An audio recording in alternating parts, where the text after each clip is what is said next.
Good morning everybody, welcome back to the channel. I hereby declare this space a Jubilee free zone.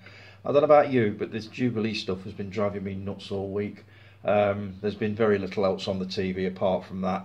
Don't get me wrong, I'm not an anti-royalist or anything like that. I think the Queen is remarkable. She does one hell of a job, and to still be working at into her mid-90s, absolutely unbelievable. But the Jubilee stuff just seriously does me head in, so this is a Jubilee free zone for at least 20-30 minutes. So, and what's been happening this week? We'll do a quick roundup of what's been happening within the group. Starting off with Joe. Love the Quint t-shirt. I've got to get one of those, or something very similar. I was looking at one on Amazon this week. An Nostromo t-shirt, and it looks amazing. I'm so tempted to order one, and obviously wear it for the videos, so I'll have a think about that one. But yeah, I love that Quint t-shirt. That's absolutely superb. Best wishes to her indoors, mate. I understand she's a bit under the weather and in hospital, so hope she's on the mend. Best wishes. And also thank you so much for that picture of me and the absolutely humongous beef burger. Good God, where on earth did you find that? He even looks like me, you cheeky sod. It was a good one, that made me laugh. Chris, love that little VHS video that you did. I think it was a few days ago, where you were showing off some of your Warner collection, Lethal Weapon, all that sort of thing. VHS to me is a thing of beauty, and it obviously is to you and to Jason as well. I've still got one or two upstairs. When I get a minute, I'll sort a few out and show you the ones that I have actually still got. A lot of them are kind of music videos. You can see a lot of them behind me there, but I've also got some films upstairs somewhere when I can be bothered to actually have a rifle through and sort them all out. But absolutely love VHS. It's just, to me, it's just pure nostalgia. As for the Protector, it's one I've never seen. I've not seen what you would call much of Jackie Chan, but what I have seen, I've enjoyed. I did see one called not Project A. What was it called? I can't remember, but I have seen a couple of his movies and really enjoyed them. Obviously very similar to Bruce Lee. It's just unbelievable the speed the guy moves. But yeah, I'm going to be looking up the Protector and having a look at that one, because you and Jason seem to swear by that one, so I'm going to be taking a look at that. And your video for the review of Top Gun Maverick, absolutely superb, mate. I might be the king of sitting here and just talking, but you are definitely the king of the technical side of it. That was absolutely superb. I did enjoy Top Gun, as I said the other week, and I'm gathering that piece of music that you had playing in the background, which was the first piece of music you hear when the titles come up. I'm not sure what it's called, but it's absolutely unmistakable, isn't it? I heard that and thought, yeah, you know exactly what's coming next. So yeah, that was a cracking video, mate. Really good. I love your dog. Is it Boots? He's absolutely gorgeous. She's absolutely gorgeous. Which is it, he or she? Beautiful animal. Absolutely gorgeous. Now then, Jason, that Death Wish collection that you got on Blu-ray looks awesome. I'm curious to know whether Death Wish 2 is the uncut version. I suspect probably not. I don't even know whether the uncut version is available over here, and I believe there were cuts made to either 3 or 4 as well. It's still a cracking collection. I wouldn't mind it, definitely, but I would also like to get hold of the uncut version of Death Wish 2. Now, I saw this on VHS when it first came out, which would have been sort of early to mid 80s. I thought the first one was bad enough, but Death Wish 2 was thoroughly unpleasant, really horrible. I don't honestly know why I would want an uncut version of it, because I'm guessing that the cut version is just as bad. But I'm a bit of a completist. I like things uncut, and then I can decide for myself whether I'm actually going to be watching them. But if you could let me know whether Death Wish 2 is uncut, and I might consider invested in that one. And I need to credit you with Sequelophobia, Guy. Thanks ever so much for putting me right on that. You mentioned it, obviously, and I credited you with it, but apparently it was Jason a few weeks ago who first coined the phrase. So, yeah, nice one, Jason. A nice one, Guy, for reminding me about it. There will be a Sequelophobia coming up a bit later on. I've already started on it.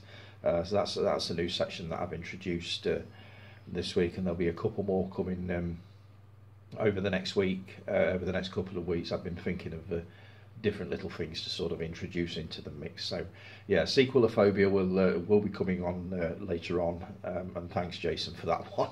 I credit you with that one. Now, Callie and Guy's podcast, absolutely superb. Really, really enjoyed that one. 80s horror, got a real passion for it. I got to say that if I'd have been on that one, you wouldn't have got away from there in less than an hour and a half. There were so many movies that I thought, oh, they need to mention this, need to mention that one. It was great that you mentioned the major franchises. I mean, I love the Friday the 13th films. Seen them all multiple times, never get bored of them.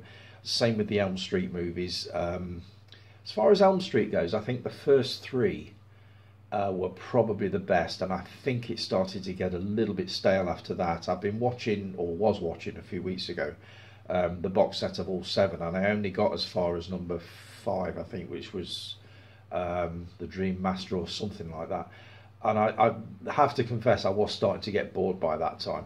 But I do need to finish that off and watch New Nightmare, which I seem to remember was sort of rejuvenated it a little bit. But I need to have a look at that. But it was great that you mentioned all the major franchises. But oh my God, the movies that I could have come out with on that one, there were hundreds. I loved 80s horror, and most of the movies that I went to see at Burton Odeon in the 80s were horror movies. And just reel some off now. Children of the Corn, the Stephen King adaptation, loved that. Violent as hell, but really loved it.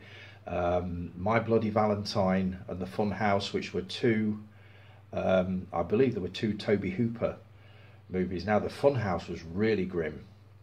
My Bloody Valentine had one hell of a reputation in the 80s. I believe certain scenes had to be cut. It was actually a Canadian film, that one, if I remember right. But that was certainly one of the more brutal slasher movies that I remember. What else have I got written here? Oh, American Werewolf in London. Oh, there were so many. Fright Night, The Howling, The Hitcher, Rutger Hauer. Remember that one? That was grim. That was really, really grim viewing. Creepshow, loved it. Remember seeing that when it first came out. The Fly, which I thought was just horrifying. David Cronenberg does body horror like nobody else, and apparently he's still doing it now. He's got a new movie out called Crimes of the Future, and apparently that's very sort of body horror oriented. Nobody does it quite like him, even down to his early movies like Shivers, Rabid, The Brood. That was a nasty piece. I believe that was 1980. What else was Videodrome? That was another David Cronenberg movie. The Fog, John Carpenter's absolute classic. The Shining, Jack Nicholson. Oh my God, I could go on for hours. You've given me an idea for a new strand, actually. I'm going to start something called 3 of the Best. And what I'm going to do is show 3 DVDs or Blu-rays linked closely together by either theme or stars or directors or something like that. And I'm probably going to start with 80s horror, actually. And which to pick for the first 3, I don't know, because I've got so many of them. But the podcast itself, guys, was absolutely brilliant. Really, really enjoyed it. 90s cartoons, don't know much about them. I was sort of more at work when they were on. I do remember a lot of the 80s cartoons, and certainly the 70s. I mean, if you're doing this weekly, there are so many themes that you could follow with this, without a doubt. I mean, the possibilities are endless with that. But you're doing a cracking job, guys. I mean, keep them coming. I'm loving watching them. And that one, the last one, the 80s horror one, was absolutely superb. Really, really enjoyed that one. You've obviously got a passion for that kind of thing. So yeah, keep them coming, absolutely. Somebody was talking to me this week. We got onto the subject of war films, and somebody mentioned a movie called Greyhound, which is a Tom Hanks movie set on, it's either a submarine or a minesweeper or something like that. And I said it sounded quite good. I checked the trailer out and it looked absolutely superb. Now, any war film with Tom Hanks in pretty much gets my vote, because it takes me back to Saving Private Ryan, which I absolutely loved. And I went onto Amazon to try and grab a copy of Greyhound on Blu-ray. Why is Greyhound so expensive? Pretty much everywhere you look, you're looking at £30 for a Blu-ray. Is there something I don't know that you could clue me up on with this?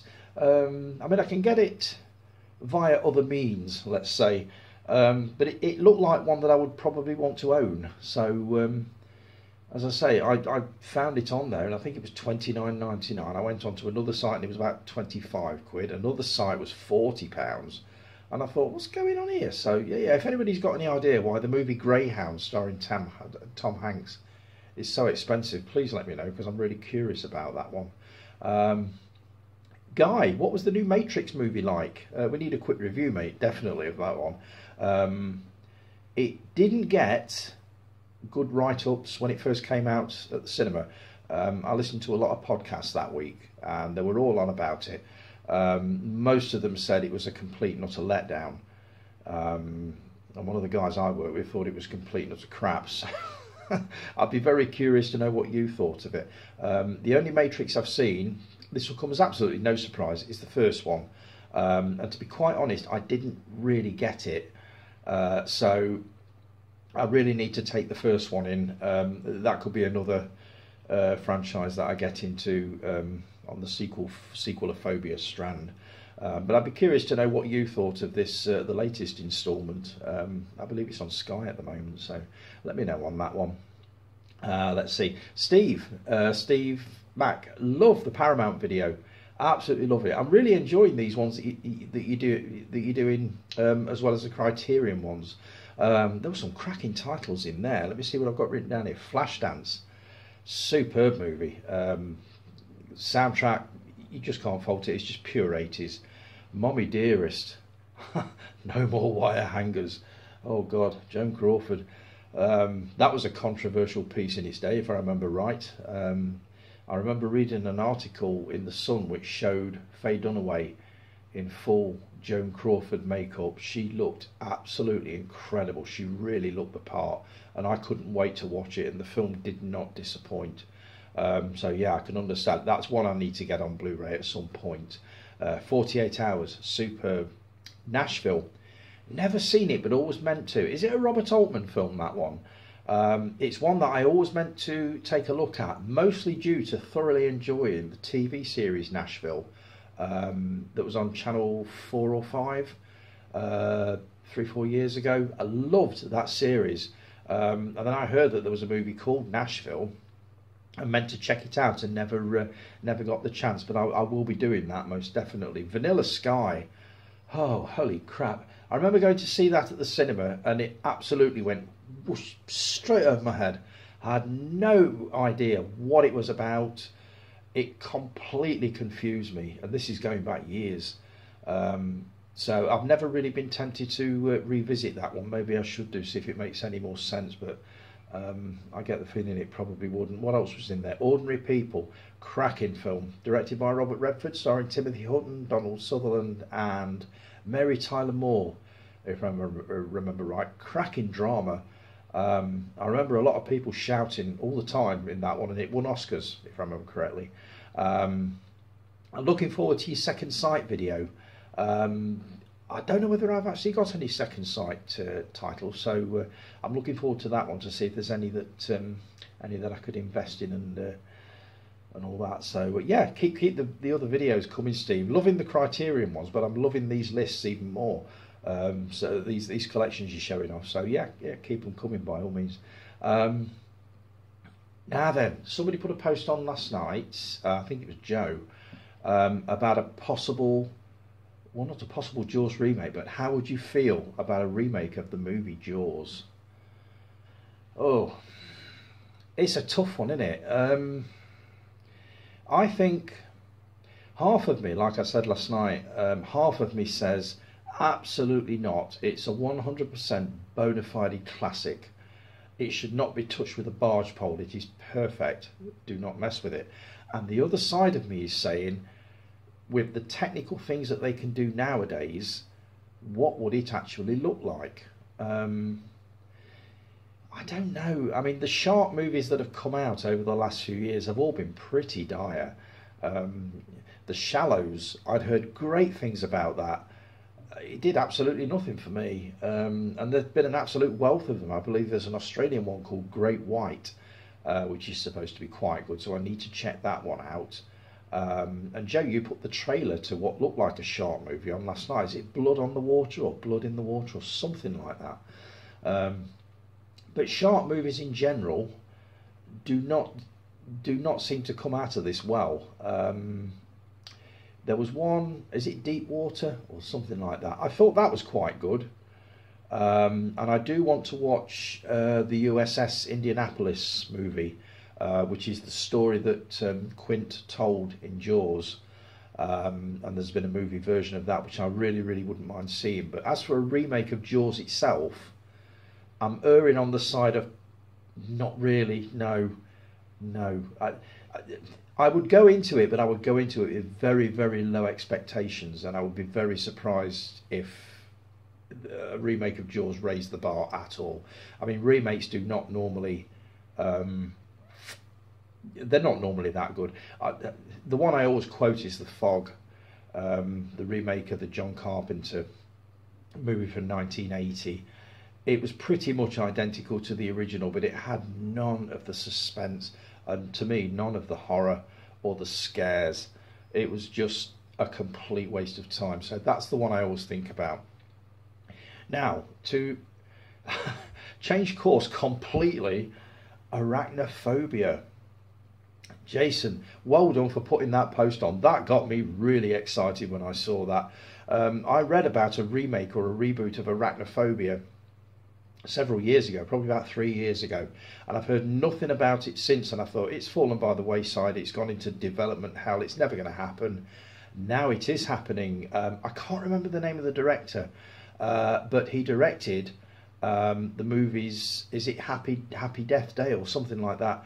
I need to have a look at those because they're apparently brilliant horror comedies, and this guy is very, very adept at mixing horror with comedy, and they reckon he's going to do an absolutely blinding job. You've also got James Wan involved in it, who was responsible for the Conjuring universe. So I mean, with a combination like that, you can't possibly go wrong. But that artwork, oh my god, does that look creepy or what? That spider coming out of that person's ear, oh my hell. I mean, I love the original, absolutely love the original Arachnophobia. I am arachnophobic, I hate spiders. And it did absolutely terrify me, and it still does to this day. So God knows what they're going to do with this, because with the technology they've got nowadays, I just hope they're not going to do CGI spiders, because they never ever look right to me anyway. I'm hoping they're going to stick with sort of animatronics and stuff like that, which have come a long way in the 30 years since the original came out. But I am very, very excited for this Arachnophobia remake, whenever it's going to happen. I would imagine we're not going to see it till sometime next year, I would have thought now. But it's only been announced a couple of days ago, so yeah, I'm really, really up for watching that when it comes out. Absolutely. Reviews. I'll rattle through these very quickly. I'm not on the camcorder, I'm on the phone, and I don't want to go over 30 minutes and have what happened last week, so I've got about 11 minutes to cram everything else in. Sequelophobia, let's do that one first. Lethal Weapon 2. What a movie, wow. Absolutely superb. Very much the same formula as the original. They're trying to smash a drug cartel, which happens to be South African this time. You've got Joss Ackland as the head of the cartel. You've also got Patsy Kensit in there, remember her? And also possibly one of the most irritating, annoying characters ever, Leo Getz. They're assigned to protect him to put him into sort of a witness protection as he's going to testify against these South Africans. I just, he just drove me absolutely nuts. Okay. Oh God, how many more times? But the movie itself, absolutely brilliant. It's a by the numbers action movie, buddy cop movie, very much like Lethal Weapon. You know exactly what you're getting going in. You got a death by surfboard. If you've not seen it, I won't tell you. Death by nail gun, and as it went in Lethal Weapon, the original, in the last 15-20 minutes, it just goes out. It just goes balls out violent. Really, really good. I just thought it was excellent, and I'm really, really up for Lethal Weapon 3. Now, what should I do with this sequelophobia? Should I mix it up a bit? Should I do maybe a different franchise every week and then come back to the beginning or whatever, or should I do one franchise first and then move on to another one? What do you think? Would you like to hear me talking about, say, I don't know, Back to the Future 2 or Mad Max 2 or something like that? Or would you rather I stick with one franchise and then move on to another? But yeah, Lethal Weapon 2, absolutely superb. Really, really enjoyed it. Wasn't expecting to enjoy it as much as I did. But yeah, superb. Some absolute classic lines in it as well. Very quotable. Can't remember them, but they were there. I remember. So, next one would be You Are Not My Mother. This is a psychological horror drama on Netflix at the moment. Somebody recommended it to me based on the first 10 minutes. They told me it was extremely disturbing, and they weren't kidding. I would recommend this if you like your horror a little bit obscure, a little bit weird, quite nasty. I found the whole thing, I mean, I stuck it through to the end, God knows how. There's a very nasty ankle break about sort of halfway through it, and I would not normally have made it past that, but I thought, oh God, it can't possibly get any worse. It's hard to describe what it's about. It's set in Ireland. A young girl's mother goes missing for a couple of days and comes back a completely different person. Her attitude has changed. She's just very strange and starts doing sort of off the wall things. It's hard to describe. It's very well done, but it was a little bit too dark and brooding for me. There was nothing positive in there at all. But if you like your horror that way, as I say, it's called You Are Not My Mother, and that's on Netflix. But be warned, it's not pleasant. It's not a very nice experience. It's one of those that left me feeling a little bit grimy at the end of it. But it's worth watching if that's if that's the kind of thing you're into. More up my street was what I watched last night, which is the first 2 episodes of Pistol.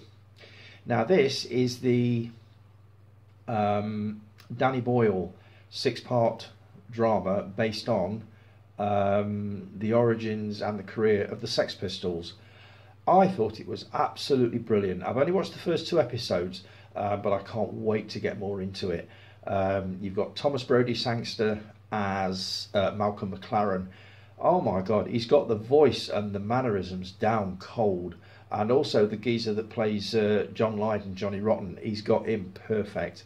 There's a bit of controversy about it. John Lydon is not happy with it because he wasn't consulted. It's based on Steve Jones's autobiography, Lonely Boy. It's a long story. I'll perhaps explain it in another video.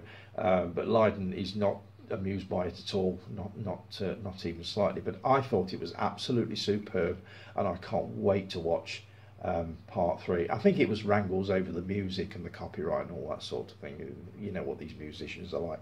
But if you like music biographies, I would definitely recommend Pistol. It's streaming on Disney Plus at the moment, and I'll keep you posted on that one. I've got another 4 episodes to go. Tell you who else is in it. Maisie Williams, out of Game of Thrones. I believe her and Thomas Brodie Sangster, who plays McLaren, they were both in Game of Thrones. Maisie Williams plays Jordan, who was one of the forerunners of the women punks, and you can tell without a doubt. So yeah, I'd definitely recommend Pistol. Now then, bin it or keep it for this week. Put this down. It's this one, Blackthorn. I bought this ages ago purely from what I've read about it, it was something to do with Butch Cassidy and the Sundance Kid, which is a movie that I love. The actual legend of Butch Cassidy and the Sundance Kid, I love.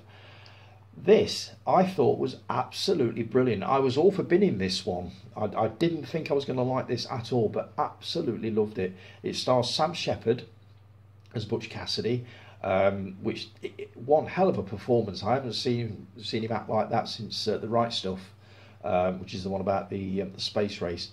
But this was absolutely superb, and it picks the story up 20 years later. It's a fictionalised account of what the director thought happened with Butch Cassidy. If you get the chance to watch this, it is absolutely brilliant. It's riveting from start to finish, and it just gives you an idea of what they think happened to Butch Cassidy. It's total fiction, but I thought it was well worth watching, and I will definitely be keeping this one, and I will almost certainly be watching it again. And it did make me want to watch the original Butch Cassidy and the Sundance Kid with Paul Newman and Robert Redford. So I will be digging that one out at some point, which I need to get on Blu-ray. But Blackthorn is a definite keeper, and I would highly recommend it. I'm not a great fan of westerns, but this one was superb. So completely recommend that. Vinyl corner for this week. In keeping with the Pistol programme, the soundtrack to The Great Rock and Roll Swindle, which is basically a lot of Sex Pistols hits, a lot of punk hits. I went to see this film in 1980 or 81 when it first came out. Completely off the wall, weird as hell, but I loved it. You wouldn't think I was a Sex Pistols fan, would you? But I think they're great. I thought they were great at the time. But that's quite a rare soundtrack now. I've been looking on Amazon, and you can't get this for under about £30, and the movie itself is completely unavailable. So that's absolutely ripe for a Blu-ray release. If anybody's thinking of re-releasing that, it definitely needs to come out on Blu-ray, absolutely. So, Book of the Week is this one, Life After Kes. Kes is one of my favourite movies ever. And this book is basically chronicling the making of the movie, what happened to the cast and crew after they finished filming it. Also looking at the education system back then and comparing it to what we've got now. It's a cracking book. I read this a long time ago. I need to reread it. But just listening to the memories of the cast, a lot of them are still around, considering the movie was made in 1968 or 69. They're getting on a bit now, but David Williams, who played Billy Casper, is still about, and there's a lot of his memories in there. So this is a cracking book if you get the chance to get hold of it. That's the back of it. And it is still available. I'm sure it is on Amazon. So that's highly recommended. That's my book of the week for this week. Quote Encounters, very quickly. I've got about 2 minutes before I hit 30 minutes. Quote Encounters, it's just one line. Fat, drunk and stupid is no way to go through life, son. That's it. Fat, drunk and stupid is no way to go through life, son. No clues whatsoever on this. I was going to give you a clue on this one because it's a bit more obscure than the ones I've been giving. The ones I've been giving have been way too easy. Far too easy. So I'd be curious to see how many people get that one right. Okay, I'm going to wrap it up now before this thing quits on me, and I will be digging out that camcorder at some point so that I don't have to be going at breakneck speed like I have been this morning trying to get everything in. Thanks to everybody that's been posting on the group. As I say, keep sticking your posts on there because it gives me something to talk about. So I love doing the roundup and you know, shout outs and all that sort of thing. So all you lot, just keep on posting because I love it. If you've enjoyed the video, please give me a thumbs up and also subscribe. That would be absolutely amazing. Thanks ever so much for joining me. I'm going to leave it at that, and I will talk to you all again next weekend. Have a brilliant week, folks. Enjoy what's left of the Jubilee, if that's what you're into. And I will talk to you all again next weekend. Thanks again for joining me. Take care. Ta-da.